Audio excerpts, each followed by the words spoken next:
Now we move on to the defeat of the Indians. In 1834, the US government, believing that the West was a useless desert, had declared a permanent Indian frontier.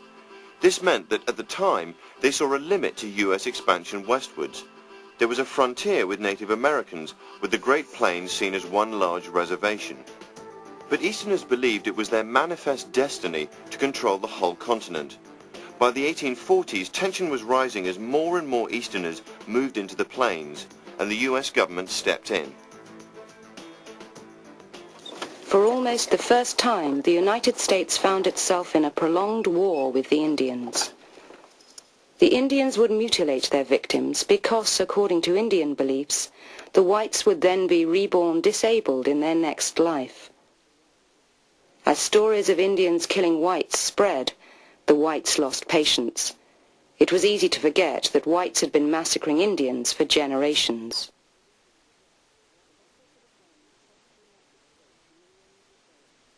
The battle for the plains cost the United States millions of dollars and led to America's only defeat in a war against the Indians, when the Oglala Sioux leader, Red Cloud, forced the government to sign a peace treaty.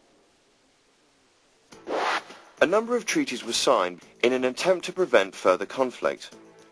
In 1851, the Treaty of Fort Laramie handed over certain areas near the migrant trails to Easterners.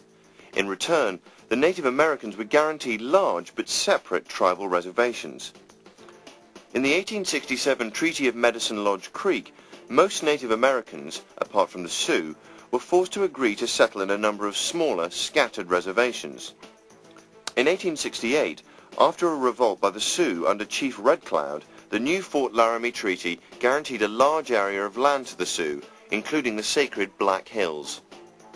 Ultimately, however, the treaties did nothing to stop a war to the finish. In 1864, a colonel of militia, John Chivington, massacred Black Kettle's tribe of over 100 men, women, and children. Chivington was not a soldier, but the soldiers paid a terrible price for his butchery. The slaughter continued on all sides. After a bloody revolt, the warlike Sioux were imprisoned in their lodges. Their leaders were hanged. The Sioux held this territory sacred and believed it was theirs forever by treaty with the United States. But the Black Hills were not sacred to the government. They could be valuable. George Armstrong Custer went to the Black Hills to investigate rumors of gold. His expedition was given all the publicity that he craved. In that year of economic slump, 1873, the camp followers were close behind, still seeking their fortunes. The hunters followed the prospectors into Sioux territory. There were still herds in the Missouri Valley for them to hunt. A man named after the buffalo saw a vision. Sitting Bull dreamed that his people would destroy the invading whites. He fasted and prayed, cut flesh from his body, and offered it in sacrifice for victory. George Armstrong Custer paraded his 7th Cavalry and rode out to subdue the Indians. The Sioux nations and the Cheyenne camped together in Montana territory. Several thousand warriors dreamed Sitting Bull's dream. The confrontation between two cultures took place in June 1876 in the valley of the Little Bighorn River. The war parties camped across the river, swept over this ford, and overwhelmed the soldiers, who were sacrificed to Custer's arrogant incompetence.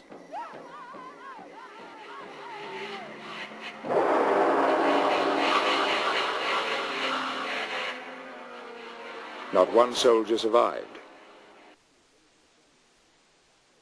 The government poured reinforcements into the plains.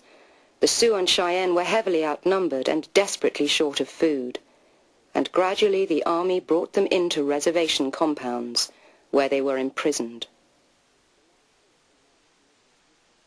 The white man made us many promises, more than I can remember, but they never kept but one. They promised to take our land, and they took it. In 1888, a Nevada Paiute called Wovoka had a vision. God told him that by dancing and performing certain rituals, Indians could bring back their old way of life.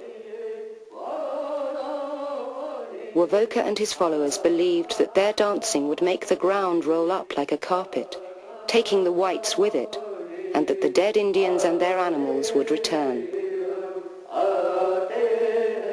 In a last frenzied effort to preserve their way of life, tribespeople throughout the West danced and sang for supernatural help.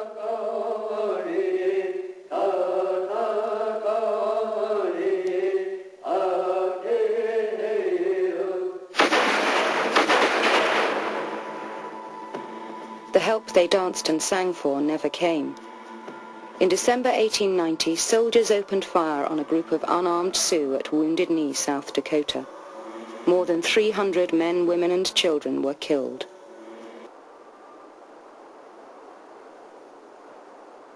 Before the arrival of Columbus, there were more than 5 million Indians in America. By 1890, there were only 250,000. During the same period, the white population increased from 0 to 75 million. Here's an example of the kind of question you could be asked about the defeat of the Plains Indians. This question carries 16 marks.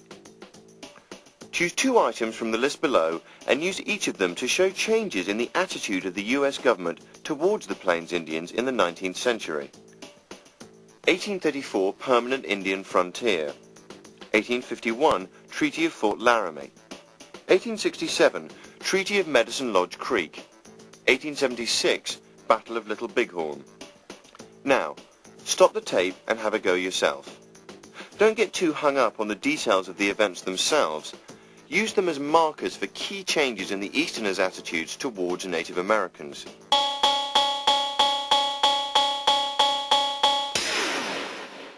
Here are the points you ought to be thinking of when you answer this question. The permanent frontier lasted only as long as Easterners saw the West as useless for settlement. It lasted less than 20 years. By 1851, Easterners were moving into the West in larger numbers. The Fort Laramie Treaty still allowed the Native Americans big reservations of land, but separated into tribes. Easterners now knew that the Indians consisted of different nations with different characteristics, but saw them as a menace. By 1860 it was clear the Great Plains could be used for ranching and for farming. Cattle drives had begun and railroads were being built. Easterners saw it as their manifest destiny to occupy the West and began to see the Indians as inferior people with no rights. The agreements of 1834 and 1851 were broken, and the tribes fought back. But the Medicine Lodge Creek Treaty of 1867 was a defeat for all but the Sioux. With the Black Hills Gold Rush, all agreements were broken again, and this triggered the final battle between Indians and Easterners. The Battle of Little Bighorn in 1876 led to such brutal revenge that Native Americans were forced off their remaining land.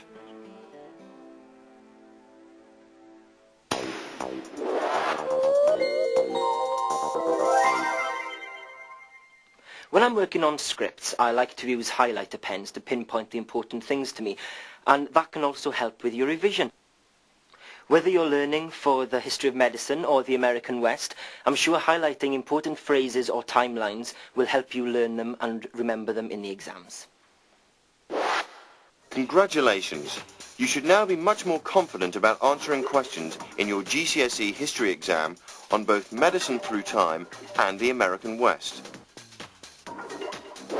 This program should also have given you some practice in key skills you need for the exam, in how to write about history, in looking for patterns in the broad sweep of history, and in understanding and organizing the historical facts you know.